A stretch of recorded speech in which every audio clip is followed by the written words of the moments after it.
As you know, yesterday was World Down Syndrome Day, and as we all know, Down syndrome is a disability that affects many people. We don't have accurate figures for India, but I was just reading some research articles, and there is this Down Syndrome Federation of India which puts figures at 1 in every 830 people in India have Down syndrome. Whereas the world figures, the WHO puts figures at a little lower rate, as in world over. It says 1 in every 1,000 people globally have a Down syndrome. And for us in India, it is because our population is large. 1 in every 130 means you can imagine how many people in India could be having conditions like Down syndrome. So basically, Down syndrome day was observed by United Nations. United Nations started observing Down syndrome day from 2012, and it is observed on 21st day of the third month of the calendar year, that is March. So 21st day is because it has significance with the triplication of the chromosome. So it's basically related to genetics, and I won't go into describing those technical terms there. And so the message basically that I want to leave here is, people with Down syndrome are like any of us, except that they have certain challenges in certain areas of function. So, for example, I would say, people with Down syndrome. So Down syndrome basically it is you would identify them by their features. You would notice that they generally have a flat face with slanted eyes, and little stubby fingers. Also, fairer complexion compared to the rest of the population. And you can see that is the features are very clearly visible in their face, and even like a shorter stature, in that sense. And as far as behaviors are concerned, you will find that they are, there is a lot of delay in their development, as in the milestones that we call the milestones that we call developmental milestones, the important tasks or activities that we do at a particular age in life are delayed.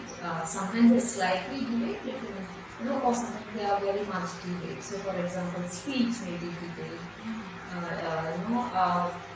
walking may be delayed, emotional development, understanding how to talk to people, understanding the social context, there might be delays there.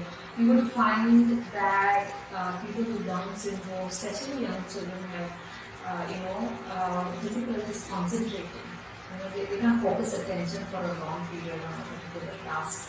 They are many times impulsive, as in they don't think, they just act, too quick in acting.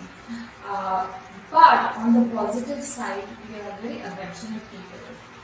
They something like, of course they get angry, but they are very affectionate. They can connect with people easily. They can make friends with them easily. They are very social people. They don't feel shy, and they don't have too many indications about going and talking and reaching out to people, talking to people. In fact, they are sometimes over-friendly. They go and shake hands with everybody. They say hi. They see people around, they say hi, they smile. So those are defining kind of characteristics of people with Down syndrome. And so the trend now is not, with the Notification of the Rights of Persons with Disabilities Act. And Goa is one of the states that has notified the act. Was it 2015 or 16? Go ahead, Iris. with the notification of the Rights of Persons with Disabilities 2016 Act, which Goa has notified, the things have changed, and the Act talks about rights, whereas earlier we were talking about, medical model, looking at disability from a medical perspective, that there is something wrong in this person, we need to change it, and until that changes, he or she will not be able to do certain things. But the Act now has brought in a complete shift in thinking, and the Act talks about disability as is not something that is seen as inherent within the person, that is not existing within you, but the conditions around you disabling you, right? The conditions in the environment do not allow the person to function efficiently. So the Act talks about our responsibilities as a civil society to ensure that people have disabilities, people have challenges, it doesn't matter. We need to ensure that they enjoy rights on an equal footing. So if there is a person with Down syndrome, say, who is not able to speak, then we shouldn't be looking at, we can get a speech therapist for him. Maybe when his speech develops, then he can go and maybe study in a school. No, it is not like that anymore. You go and get him admission in the school. If he cannot speak, yes, you give him speech therapy, but also make sure that there are other ways in which you can communicate with the teacher and his peers. So that's what the Act talks about. Get services. Everybody, not just people with Down syndrome, everybody, irrespective of ability, disability, deserves respect. He has rights, and his rights should be ensured by all of us who are, belong to the civil society. Yeah, so my message here would be there are many messages that I would want to communicate. So one is for the family itself. Disability is not a disabling condition. Should not be a disabling condition for the family any longer. Because like how we have different challenges in our life, just a person having a disability is one part of that challenge. Like how we have differences amongst us, right? Like, we have so many differences, like some colors, skin color, maybe, gender and socioeconomic status and religion. So these are all differences. So disability is a part of that difference, right? Like some people have certain abilities, some people don't have these abilities, but perhaps they have in some other area. And so for the family, it is very important to understand that these are the challenges that we all face. Disability is one of those challenges. And the family also needs to, remember that there is hope, unlike in those years when we were, when I was a very young girl, I remember that things were different, and now things are much different. We have legislations, acts and things in place, we have facilities available. So the family has to just work towards accessing these, services and facilities available. And it doesn't matter whether you are educated or not educated. It's just that you need to be aware of what is there for me. And as a parent, I have to know that my child or my young person has every right to enjoy everything that everybody else enjoys. I have to go and get it for him. For a child who doesn't have disabilities, it might be a little easier.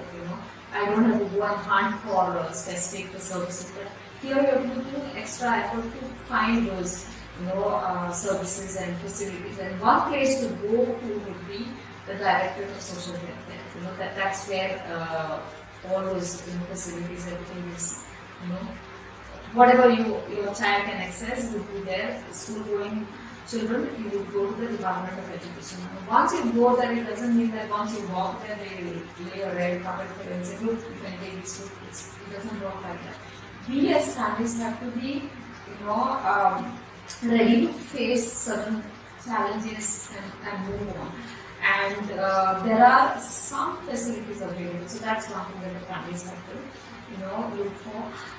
As a society, we generally, not just disability, as a society, I think we need to work towards more acceptance of differences, and that is what I said. We have a lot of differences. It is not just disability or ability. It is different. We have different kind of facets of differences, like say color, race, creed, whatever, religion, and ability disability is one of them. So, as a general society, we should be kind of embracing diversity as an important resource, to make us culturally rich individuals.